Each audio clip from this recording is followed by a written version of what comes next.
আপনি চিন্তা করবেন না, আমি আছি, সব দেখছি। হ্যাঁ না, আমাদের তো গিয়ে নেগোশিয়েট করতে বলছে।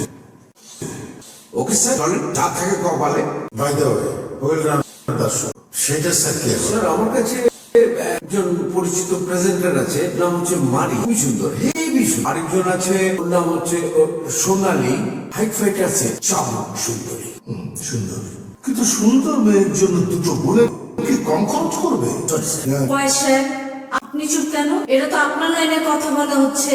স্যার আমার কাছে একজন আছে স্যার, মানে ও স্যার সবসময় গভর্নমেন্টের বিরুদ্ধে কথা বলছে, আর স্যার আনি স্যার। না না না না না, ও খুব বেয়াদব মেয়ে, খুবই বেয়াদব। কিন্তু স্যার এই মুহূর্তে এরকম একটি ভয়ানক সন্ত্রাসীকে ট্যাকল দেওয়ার জন্য স্যার এরকম একটা জার্নালিস্টের দরকার। She will be the best time. ঠিক আছে, ফোন করে। একটু ঝামেলা আছে স্যার। আবার কি ঝামেলা? না মানে আমি ফোন করলে স্যার ও আসবে। স্যার ফোন করেন। হ্যালো, হ্যাঁ বলছি। দেখে যা, কি গন্ডগোল হচ্ছে, দেখে যা, দেখ কি হচ্ছে। তুই কোথায় যাচ্ছিস? স্বরাষ্ট্র মন্ত্রণালয়। দেখছিস না দেশের কি অবস্থা? কোথাও যাবি না তুই। মা স্বরাষ্ট্র মন্ত্রণালয় করেছে